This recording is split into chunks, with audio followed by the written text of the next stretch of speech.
I remember the exact moment I knew something was wrong. It wasn't dramatic. It wasn't a confrontation or a tearful confession. It was a Tuesday afternoon in March, and I was sitting at our kitchen table with a cup of tea going cold in front of me, staring at my laptop screen like it might rearrange itself into something that made sense. The number didn't match. Now, I know that sounds small, maybe even paranoid, but after 32 years of marriage, you develop instincts about the rhythms of your life together.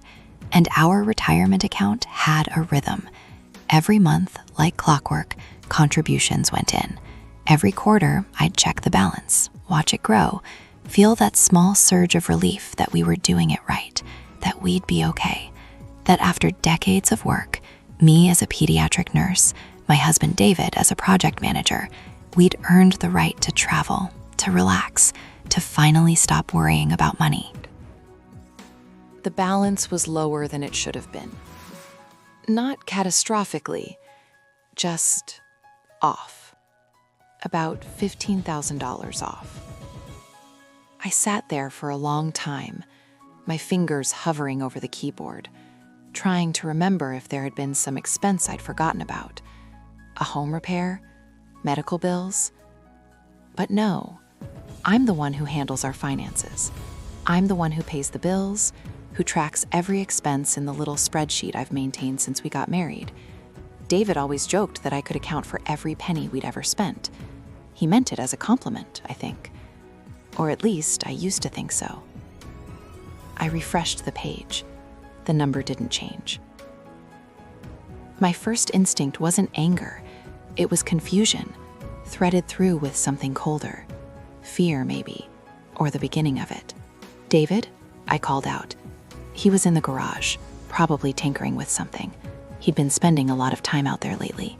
"Can you come here for a second?" I heard the shuffle of his feet, the way he always dragged them slightly when he walked through the house.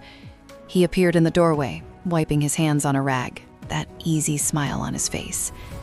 After all these years, he still had a good smile, the kind that crinkled the corners of his eyes. "What's up, Meg?" I turned the laptop toward him. "Our retirement account. Can you look at this balance?" He leaned over, squinting at the screen. For just a second, and I mean just a second, something flickered across his face. It wasn't quite surprise. It was more like recognition, like he'd been expecting this conversation and had hoped it wouldn't come. "Looks fine to me," he said, straightening up too quickly. "Why? What's wrong?" "It's down about 15,000 from where it should be." "Market fluctuations?" He shrugged, already turning away. "You know how it is. Things go up and down." But I'd been watching markets for 3 decades. This wasn't a fluctuation. This was a withdrawal. "David," my voice had an edge to it now, "this isn't the market. Someone took money out of our account." He stopped. His back was to me, and for a long moment, he just stood there in the doorway between the kitchen and the living room, his shoulders rigid. "It's nothing to worry about," he finally said. "Just a temporary thing." "What's a temporary thing?" He turned around, and that smile was back, but it looked different now, strained, like he was trying to convince himself as much as me. "I moved some money around for an investment. It's going to be fine, Meg. Better than fine, actually." The cold feeling in my chest spread outward. "What investment?" "Brandon had this opportunity come up, and the timing was perfect, and we had to move fast or we'd miss it." Brandon, his brother. I should tell you about Brandon. He's 3 years younger than David, never married, always chasing the next big thing.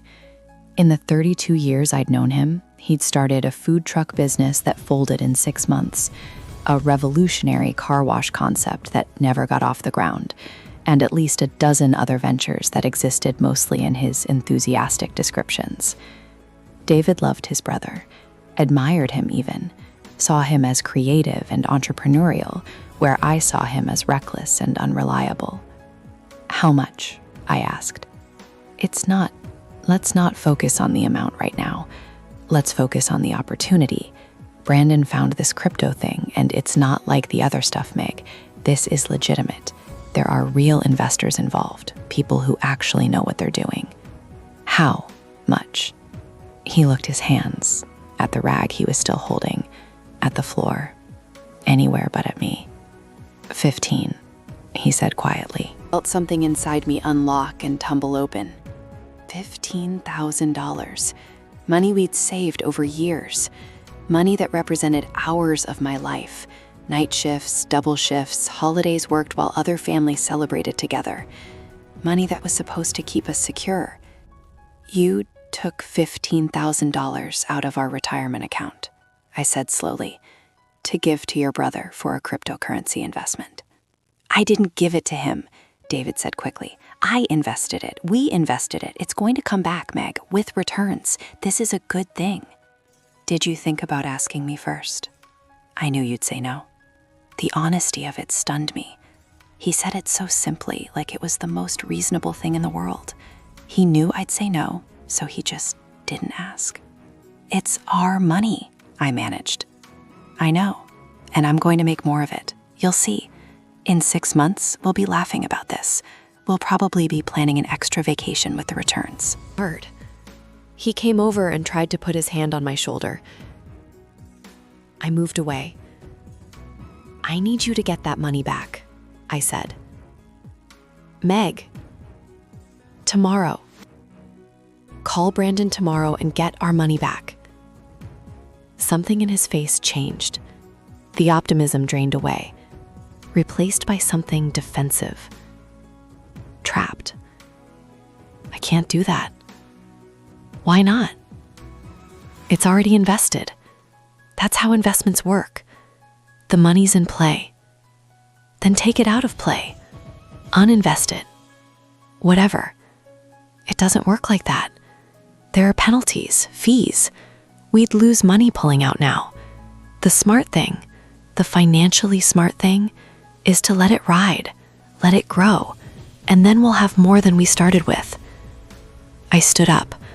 My tea, long forgotten, sat on the table between us like a barrier. I'm going to call Brandon myself. Don't. David's voice sharpened. This is between me and him. It's a business arrangement. You calling him would be embarrassing. Embarrassing? I repeated. You took $15,000 of our retirement money without telling me, and you're worried about being embarrassed? It's going to be fine, he said again, but he was backing toward the door. Just give it some time. Trust me, Meg. Have I ever steered us wrong? He left before I could answer. I heard the garage door close, then the sound of him hammering at something, loud and aggressive, like he was trying to drown out the conversation we'd just had. I sat back down at the kitchen table and pulled up our account again, stared at that number, tried to figure out how I'd missed this happening. When had he done it? How long had he been planning it? And what else didn't I know? That night, I didn't sleep. David came to bed late, sliding under the covers like nothing had happened, and within minutes, his breathing had deepened into the steady rhythm of sleep. I lay there in the dark, listening to him, wondering who this man was. 32 years, 3 children, now grown and living their own lives. A house we'd made a home. And in all that time, I thought we were partners. I thought we made decisions together. The next morning, I called our financial advisor. Megan, hi, Tom said when he picked up. He'd been handling our accounts for 15 years.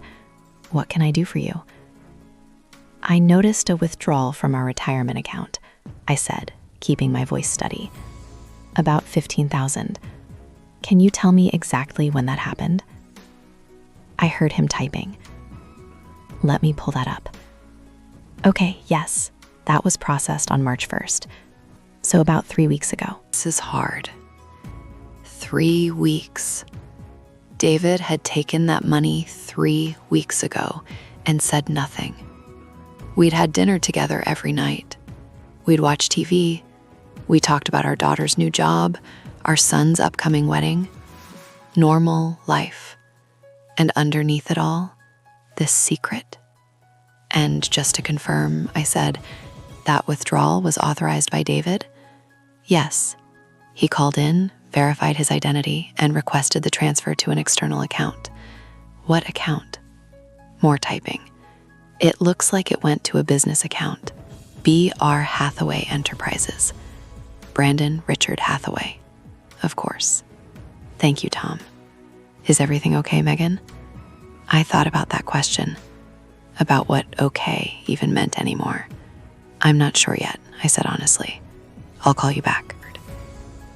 I hung up and sat at the kitchen table again. My kitchen table. It felt like I'd spent half my life at this table, doing homework with the kids, paying bills, planning grocery lists, having those late-night conversations with David about dreams and fears and everything in between. Had he been planning this then? When he sat across from me, drinking coffee, talking about maybe taking a cruise for our anniversary? Had he already known he was going to take that money? I called Brandon. He didn't answer.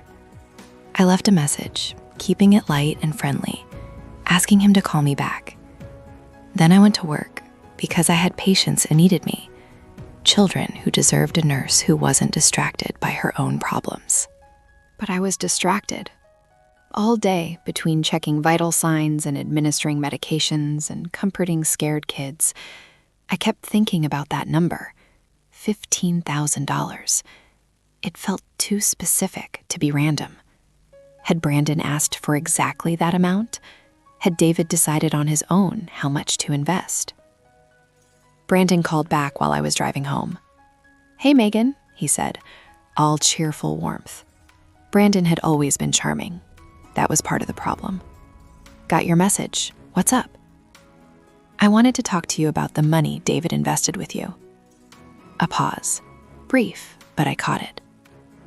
"Oh, yeah, that's going great actually. Really exciting stuff." "What is it exactly?" David mentioned crypto, but he was pretty vague on the details. Right. Well, it's a little complicated to explain over the phone. But basically, it's this new platform that's doing tokenization of real-world assets, and we got in on the ground floor. I've got some documents I can send David if he wants to see the technical breakdown. He was using a lot of words to say very little. I'd heard Brandon talk like this before, usually right before one of his ventures collapsed. "When can we expect to see returns?" I asked. "Oh, well, these things take time to mature. Probably looking at 6 months to a year before we can start taking profits. But when we do," he whistled, "we're talking potentially triple your initial investment." "And if we wanted to pull out now?" "Now?" His voice rose slightly. "Why would you want to do that? Things are just getting started." "Hypothetically." "Well, hypothetically, you'd be looking at some pretty significant penalties. Early withdrawal fees, transaction costs. You'd probably lose, 30, maybe 40% of the initial investment." I felt sick. "Brandon, I need you to be honest with me. Is this legitimate?" "Of course it's legitimate, Megan. Come on. I wouldn't involve David in anything sketchy. He's my brother." "Where's the money right now? What account?" "It's in the platform, locked in for the investment period." "Can you show me documentation?" "Sure, yeah. I'll send some stuff over to David." "Send it to me," I said, directly. "I want to see it." Another pause. "Megan, no offense, but this is kind of between me and David. He made the investment decision. I don't really think... It's our money, Brandon. Both of ours. I want to see documentation of where it is and what it's invested in." "Look, I get that you're concerned, but David signed off on everything. This is his deal." "Easy for you to show me the paperwork." I'll talk to David about it," Brandon said finally. "Let him decide what he wants to share with you." "Brandon, I've got to run, Megan. But seriously, don't worry. Everything's solid." He hung up. I sat in my car in the driveway for a long time after that, my hands on the steering wheel, staring at our house. It was a nice house. Not fancy, but comfortable. We'd painted it last summer, a warm gray that I'd agonized over for weeks, holding up samples in different lights. David had laughed at me, said it was just gray, but he'd helped me paint every inch of it. How many other decisions had he made without me? When I went inside, David was already home, making dinner. He did that sometimes, especially when he felt guilty about something. It was his peace offering, a meal he'd actually put effort into, rather than the quick sandwiches or takeout he usually defaulted to. "Smells good," I said, setting my purse down. Chicken piccata, your favorite. I watched him work at the stove, his movements efficient and practiced. He'd learned to cook from his mother, who died when he was 20. He told me once that cooking made him feel close to her. "I talked to Brandon today," I said. His shoulders tensed, but he didn't turn around. "Yeah?" He told me we'd lose 30 to 40% of the money if we tried to get it back now. That's why I said we need to wait it out. "David, turn around and look at me." He did, finally. His face was guarded. "How did this happen?" I asked. "How did we get to a place where you'd make a decision like this without talking to me?" "I did talk to you about Brandon's opportunities. You always shut them down before I can even explain them." "Because they're always disasters." "Not always." "Name one that wasn't." "He couldn't." We both knew he couldn't. "This is different," he said instead. "This is real money, real investors. Brandon's learned from his mistakes." Has he? Or does he just keep making the same ones with bigger stakes? You've never believed in him. I've never believed in his business ideas. That's not the same thing. To him it is. To me it is. I felt the conversation shifting away from the real issue, the money, the deception, and into this familiar territory where David defended his brother and I became the bad guy for being practical. "Where's the documentation?" I asked. Brandon said he'd send paperwork. I'll ask him for it. He should have given it to you already. When you invested. He did. I have it somewhere. Show me, Meg, show me the paperwork for this investment, David. Right now. He turned off the stove, wiped his hands on a towel, then went to his office, a small room off the hallway that had been our youngest son's bedroom before he moved out. I followed him. He rummaged through a drawer in his desk, pulled out a folder, and handed it to me. Inside were printed emails between David and Brandon discussing the opportunity. There were screenshots of what looked like a website for something called Chainvelt Capital. There was a document titled Investment Memorandum that was riddled with typos and vague language about leveraging blockchain technology for unprecedented returns. It looked like something a high school student might put together for a business class project, and not a good student. "David," I said slowly, "this isn't real." "What do you mean?" "This whole thing, this website, this memorandum, this looks like a scam." "It's not a scam. Brandon showed me testimonials, other investors who've already made money." "Did you meet any of these other investors?" "Well, no, but did you verify that this company actually exists? Did you look them up with SEC or any regulatory body?" Brandon said they're so new they're not required to register yet. I felt my hand starting to shake. I set the folder down carefully on his desk. "David, I need you to hear what I'm about to say. I think Brandon has been scammed, and he either doesn't know it, or he does know it and he brought you into it anyway. You don't know that. Look at this paperwork. Really look at it. Does this look legitimate to you?" He picked up the folder, flipped through it again. I watched his face, watched the doubt start to creep in. He wanted so badly for it to be real. I could see that want all over him. "Brandon wouldn't scam me," he said quietly. "Maybe not intentionally, but David, you have to admit this looks bad." He put the folder down, sat heavily in his desk chair. "What do we do?"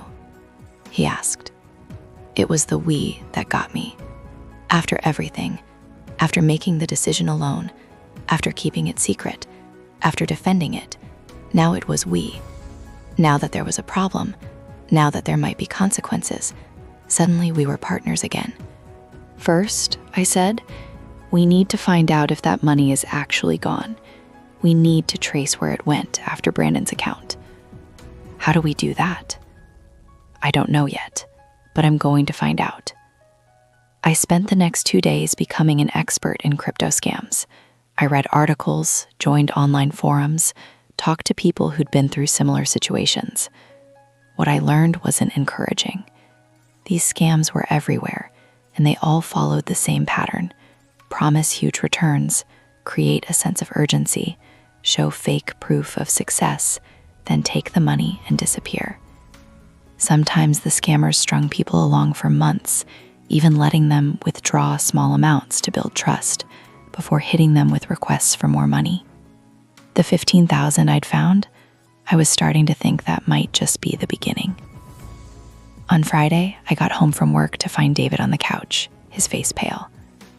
"Brandon called," he said. I felt my stomach drop. "And?" The platform got hacked. They lost everything. He says there's a chance they might recover some of it, but it could take months, and there are no guarantees. I sat down next to him. Not close. There was space between us now that hadn't been there a month ago. "Did he file a police report?" I asked. "He's going to. He's talking to his lawyer." "His lawyer?" I repeated. "When did Brandon get a lawyer? He has a friend who does business law." "David, this wasn't a hack. This was a scam from the beginning. There was no real investment. Brandon got conned, and he brought you into it. You don't know that for sure." "Yes, I do.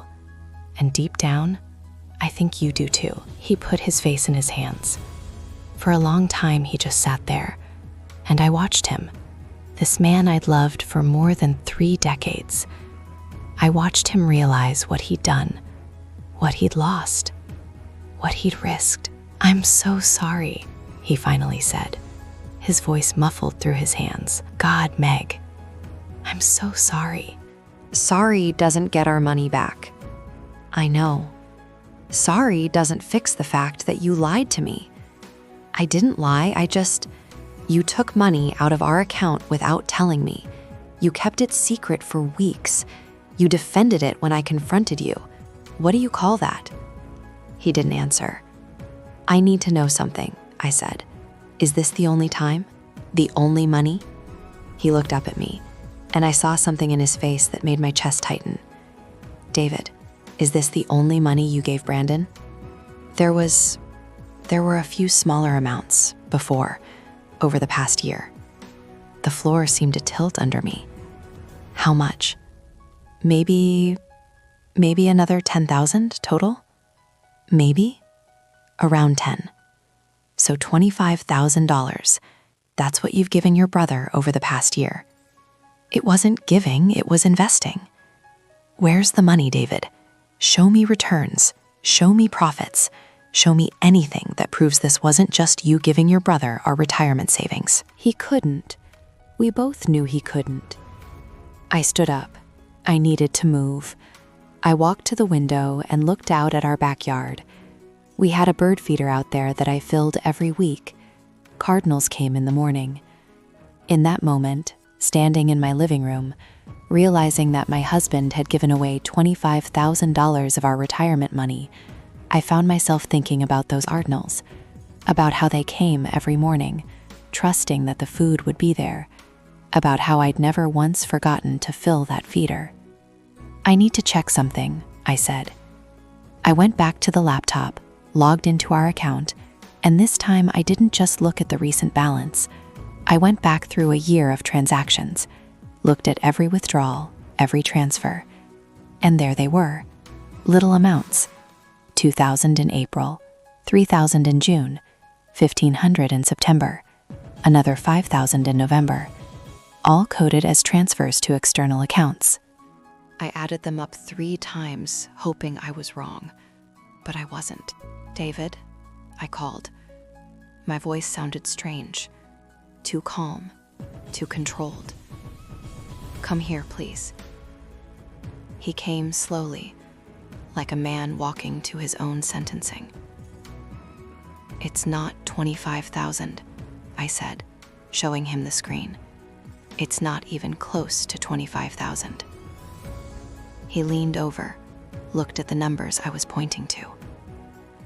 "I don't," he started. It's $53,000, I said. Over the past 14 months, you've transferred $53,000 of our retirement money to Brandon. The color drained from his face. That can't be right. Count them yourself. I'll wait. He did. His fingers shook as he pointed to each transaction. And I watched him realize, watched the full scope of what he'd done finally land on him. I thought the earlier ones had paid back, he said weakly. Brandon said some of them had paid back. Did you see money come back into our account? Oh, but he said he was reinvesting it, that the returns were going back in to build up the... David, I closed the laptop. There are no returns. There never were. Brandon has been scamming you, or he's been scammed himself and he pulled you down with him. Either way, that money is gone. We can get it back. We can sue. We can... Sue who? Some fake crypto company that probably doesn't even exist? With what money, David?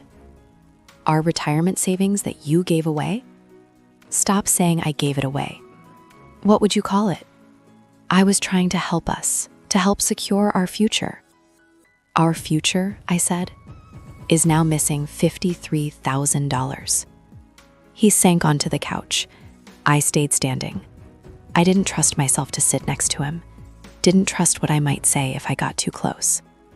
What do we do? He asked again, and this time his voice was small, broken. I don't know, but I need you to promise me something. I need you to promise me that you will never, ever make a financial decision without talking to me first. I need you to promise that you will cut off all financial contact with Brandon until he pays back every penny he owes us. And I need you to promise that you will fix this, somehow, even if it takes the rest of your life. I promise. Meg, I swear I promise all of that. I don't know if I believe you. I'll prove it to you. I'll make this right. How? How are you going to make this right? We lost $53,000. Do you understand what that means? That's years of retirement. That's the difference between being comfortable and scraping by. My voice cracked. I'd been holding it together, but now it was breaking. That's everything we worked for. I know. Do you? Do you really? Because I don't think you do. I think you saw an opportunity to be the hero, to be the brother who helped Brandon finally succeed. And you didn't stop to think about me, about us, about what we'd lose if you were wrong. That's not fair, isn't it? Honestly, David, isn't that exactly what happened? He didn't answer. Couldn't answer, probably. I grabbed my purse. I'm going to Sarah's. Sarah was our oldest daughter. She lived 20 minutes away with her husband and 2 kids. Meg, don't leave. Let's talk about this. I've been trying to talk about this since Tuesday. You've been defending yourself and Brandon since Tuesday. I'm done talking for tonight. When are you coming back? I looked at him. This man I'd built a life with. And for the first time in 32 years, I genuinely didn't know the answer to that question. I don't know, I said. And I left. Sarah took one look at my face and pulled me inside. What happened? I told her everything. The missing money, the investment, the scam, the full scope of what her father had done. She listened, her expression cycling through shock and anger and something that looked like grief. $53,000? She said when I finished. Mom, I know. What are you going to do? I genuinely don't know. Part of me wants to leave him, let him figure out his own mess. Do you really want that? No, but I don't know how to get past this. He lied to me, Sarah. For over a year, he lied to me. Did he, though? Or did he just not tell you? What's the difference? I'm not saying what he did was okay, Sarah said carefully. But Dad's not a malicious person. He's not conniving. He's always wanted to believe the best in people, especially Uncle Brandon. That doesn't make it okay. I know. I'm just saying, maybe he didn't tell you because he couldn't face disappointing you, not because he wanted to trick you. I thought about that. About David's face when I'd confronted him. The shame there. The fear. It still feels like betrayal, I said. It is betrayal. But maybe it's the kind you can come back from. I spent the weekend at Sarah's. David called several times. I let most of the calls go to voicemail, but I listened to each message. In them, he sounded destroyed, lost. He apologized over and over, said he'd do anything to fix it, said he understood if I couldn't forgive him. On Sunday night, Sarah sat me down at her kitchen table after her kids were in bed. I love you, Mom, and I'll support whatever you decide. But I think you need to go home and actually figure out a plan with Dad. You can't move forward if you're just avoiding him. I'm not avoiding him, I'm processing. You can process at home. I don't know if I can look at him right now. Then don't look at him, but talk to him. Figure out the actual practical steps to deal with this, because staying here isn't going to get your money back. She was right. I knew she was right. I went home Monday morning. David's car was in the driveway, which meant he'd taken the day off work. I found him at the kitchen table, my kitchen table, where this had all started, surrounded by papers. I've been doing research, he said when I walked in. He looked terrible, like he hadn't slept in days. About our options, about what we can do. I sat down across from him. I filed a police report, he continued, about the scam. I know it probably won't help, but I did it. And I called a lawyer, a real one, not Brandon's friend. She said we might have some options for recovering the money, but it's a long shot. What kind of options? Hard. We can try to trace where the money actually went. Maybe sue whoever's behind the fake company if we can find them. We can report it to the FBI. They have a whole division for internet fraud. It's not much, but it's something. What about Brandon? David's face hardened in a way I'd never seen before. I called him yesterday, told him I needed every penny back. He says he doesn't have it. He's broke. He apparently put in way more than I did, over $100,000 of his own money. Do you believe him? I don't know. I don't know what to believe anymore. We sat in silence for a moment. Outside, I heard a cardinal at the feeder. I'm going back to work, I said, full-time. Extra shifts when I can get them. Meg, you were planning to cut back. You've been talking about part-time for years. That was before we lost $53,000. I'll pick up extra work too. Consulting on the side, maybe. Whatever it takes. Finance the house, get some equity out to replace what we lost. We don't have to do that. Yes, we do. Because I'm not working until I'm 75 to make up for this, David. We're going to rebuild that retirement fund now, with equity from the house, and then we're going to work to pay down that mortgage again. It's not ideal, but it's better than the alternative. He nodded slowly. Okay, if that's what you think is best. And Brandon doesn't come to this house until he's paid us back every penny. I don't care if it takes him 20 years. He's not family to me right now. David flinched, but he nodded again. Okay, and you're going to go to therapy. We're going to go to therapy, because we can't have something like this happen again. Ever. I know. I already looked up therapists. I made us an appointment for Wednesday, if you're willing to go. Hard. I looked at this man, at his red-rimmed eyes and his defeated posture, and the papers spread across the table showing his desperate attempts to fix what he'd broken. And I felt something shift in my chest. Not forgiveness, not yet, but maybe the beginning of it, the possibility of it. I'm willing, I said. Over the next few weeks, I learned things about my husband I'd never known. In therapy, he talked about always feeling like the boring brother, the responsible one, the one who did everything right but never did anything remarkable. Brandon was the exciting one, the risk taker, the one with big dreams. And David had spent his whole life wanting to be part of that, wanting to prove he could be bold too. "But you are remarkable," I told him in one session. "You've been remarkable every single day for 32 years.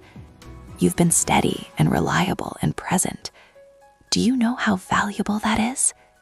Do you know how many people never get that?" It doesn't feel valuable when you're the brother who sits on the sidelines while everyone else plays the game. You weren't on the sidelines. You were building a life, our life. I know that. But when Brandon called about the investment, I wanted to be the one who made something happen for once. The therapy helped, slowly. We learned to talk to each other in ways we'd forgotten how to over the years. We learned that somewhere along the way, David had started keeping things from me, not because he didn't trust me, but because he felt judged by me. And I learned that I had become so focused on being practical, on keeping us safe, that I'd stopped leaving room for David to make mistakes, to be human. We refinanced the house, put $30,000 back into retirement. It wasn't the full amount, but it was a start. David did pick up consulting work. I took every extra shift the hospital offered. We stopped eating out, stopped all the little luxuries we'd accumulated over the years. It was hard. Some days it felt like we'd gone back 20 years, counting pennies again. But we were doing it together this time. Really together. 3 months after I discovered the missing money, we got a letter from the FBI. They'd traced the crypto scam to a group operating out of Eastern Europe. They'd shut down the operation and seized some assets. We might recover a small percentage of what we lost. Maybe 10 cents on the dollar. Maybe nothing. "It's better than nothing," David said when I showed him the letter. "Is it? 10 cents on the dollar means we might get back $5,000. We lost $53,000. I know. I think about it every day. So do I." He looked at me across the kitchen table, always the kitchen table, the place where all our important conversations seemed to happen. "Do you think you'll ever forgive me?" he asked. "I think I'm trying to," I said. "I think some days I'm closer than others." "What about today?" I considered that. It was a good question. Today, I was tired. I'd worked a 12-hour shift. My feet hurt. I wanted to take a hot bath and go to bed, but I wasn't angry. That was something. "Today's a closer day," I said. He smiled. It was a small smile, tentative, but real. "I'll take it," he said. Brandon called in May. I answered before David could. "Megan," he said, and he sounded different, subdued. "Is David there?" "He is, but you're going to talk to me first." "Okay. Have you found a job yet?" "I start next week. Construction work. It's not great money, but it's steady." "Good. Because you're going to take every extra dollar you make, and you're going to pay us back." I know, I will. It's gonna take time, but I promise I'll pay it all back. "How much did you lose?" I asked. "Total. Not just our money, your money. Everything I had. My savings, money I borrowed from friends, about $140,000 altogether. And you thought bringing David into that was a good idea?" "I thought it was real, Megan. I really did. I thought I was helping him, helping both of you. You weren't helping. You were gambling, and you lost, and you took us down with you. I know. I'm sorry. I'm so fucking sorry." I'd never heard Brandon swear before. Never heard him sound so defeated. "Sorry doesn't cut it," I said. "But showing up every week with payment might. I'll do that. Whatever it takes." I handed the phone to David, watched him take it, watched his face as he talked to his brother. When he hung up, he looked at me. "He sounds bad," David said. "Good. He should feel bad. He destroyed his life and tried to destroy ours." "That's harsh, Meg." "Is it? Because from where I'm sitting, it's just accurate. He's still my brother, and I'm still your wife. Who comes first?" "You do. You always do." "Then act like it. If Brandon pays us back, great. He can start rebuilding a relationship with you. If he doesn't, then he's out of our lives. That's the deal." David nodded. "That's the deal." I'm writing this now, 9 months after I first discovered that missing $15,000. We've recovered about $7,000 from the FBI seizure. Brandon has paid back $4,000 so far, $50 a week, like clockwork. We're still $42,000 short, but our retirement account is growing again. Slowly, but growing. But this is hard. David and I still go to therapy. We probably always will. We've learned things about each other that maybe we should have learned decades ago. We've learned that trust isn't just something you have. It's something you build. Every day. With every choice. And we've learned that betrayal isn't always intentional, but it's always devastating. Some days I'm still angry.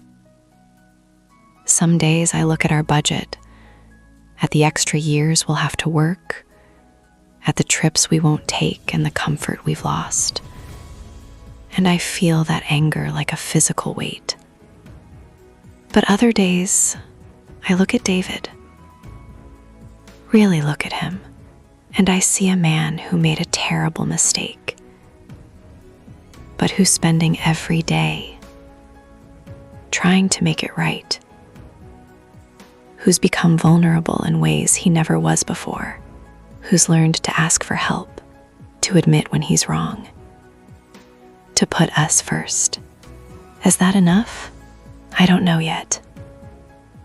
Ask me in another 9 months, another year, another decade. But I do know this. Marriage isn't about never making mistakes. It's about what you do after the mistakes are made. It's about whether you run away or whether you stay and do the hard work of rebuilding. And for better or worse, we're staying. We're doing the work. We're rebuilding, one painful piece at a time. Yesterday, David came home with something. A bird feeder. A new one, nicer than the old one. "I noticed the old one was getting worn out," he said, showing it to me. "Thought we could replace it." It was such a small thing, insignificant really, but standing there in our kitchen, looking at this bird feeder, I felt something I hadn't felt in months. Hope, maybe, or just the possibility of hope. "The Cardinals will like it," I said. I thought they might. Outside together and installed it, filled it with seed, and the next morning we sat at the kitchen table with our coffee, a small luxury we'd allowed ourselves back, and watched the Cardinals come. They came like they always had, trusting that the food would be there. Trust, it's such a fragile thing, so easy to break, so hard to rebuild, but not impossible. That's what I've learned through all of this. Not that betrayal doesn't hurt, not that mistakes don't have consequences, but that people can change, that relationships can survive, that if you're willing to do the work, to sit with the discomfort, to have the hard conversations, maybe, just maybe, you can find your way back to each other. We're not where we were 9 months ago. We're not even where we were 32 years ago when we first got married and everything felt simple and uncomplicated. We're somewhere new, somewhere harder, but maybe somewhere more honest. David still sees Brandon occasionally. They meet for coffee, talk about life. Brandon's still paying us back every week, exactly as promised. David says his brother is different now, humbled, working hard, learning to live within his means. I'm glad for that. I really am. but Brandon won't be welcome in our home until that debt is paid in full. That's my line. David respects it. That matters. Our kids have been amazing through all this. Sarah and our 2 sons have rallied around us, helped us process, refused to take sides. They've been disappointed in their father, certainly, but they've also watched him work to make things right. They've seen both of us fight for our marriage, instead of just walking away when things got hard. I think that might be the most important lesson we've given them. Not that we're perfect, but that we don't give up. Last week, I had a conversation with one of my patients, a little girl with leukemia who's been through more than any child should have to endure. Her mother was telling me how she didn't think she could take another day of watching her daughter suffer. But you will, I told her, because that's what we do. We take another day, and then another. And eventually, without even realizing it, we've made it through. We've survived. And sometimes that's enough. She looked at me with tears in her eyes and asked how I stayed so strong. I thought about that question for a long time after my shift ended. Thought about strength and what it really means. It's not about never falling apart. It's about falling apart and then picking up the pieces. It's about looking at a destroyed future and deciding to build a new one. That's what David and I are doing. Building a new future. It's not the one we planned. It's smaller in some ways. We'll work longer, travel less, worry more about money. Other ways, it's bigger, deeper, more real, because we're building it together, fully aware of each other's flaws and choosing each other anyway. Is that enough? Some days, yes. Some days, no. But it's what we have, and we're learning to make it enough. Tomorrow, we have another therapy session. We'll sit in those familiar chairs and talk about trust and forgiveness and how to move forward when the past keeps pulling you back. It's hard work, exhausting work, but it's our work, together. And the day after that, I'll wake up early, fill the bird feeder, and watch the cardinals come. I'll make coffee. David will come downstairs, still sleepy, and we'll sit at the kitchen table, our kitchen table, and talk about our day ahead. It won't be dramatic. It won't be a Hollywood ending. But it will be real. It will be us, surviving, rebuilding, learning to trust again. One day at a time, one choice at a time, one morning at a time. That's all we can do. That's all any of us can do. And somehow, miraculously, it turns out that might just be enough.